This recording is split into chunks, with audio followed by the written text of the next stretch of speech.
এটা হচ্ছে গোয়াঞ্জু লাইব্রেরি। এটা পৃথিবীর অন্যতম একটা বড় লাইব্রেরি। এটা ভিতরের পরিবেশ আমি আপনাকে দেখাবো।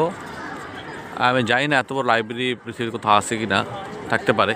আমার দেখা মতে আমি এইটাই সবচেয়ে বড় বিশাল লাইব্রেরি। আমি ভিতরের পরিবেশটা আপনাকে দেখাবো একটু পরে।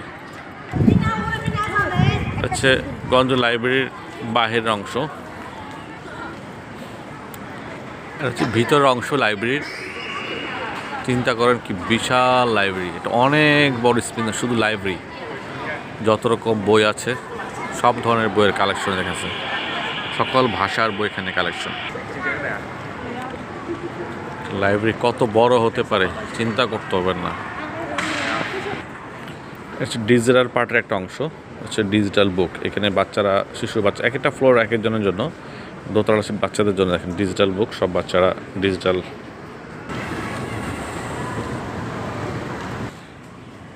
এখান থেকে বই সংগ্রহ করতেছে, এখানে আবার বইগুলো জমা দিচ্ছে, কী কী বই নিচ্ছে এবং কী কী বই নিবে এখানে জমা দিয়ে আবার নতুন বই নিয়ে যাবে।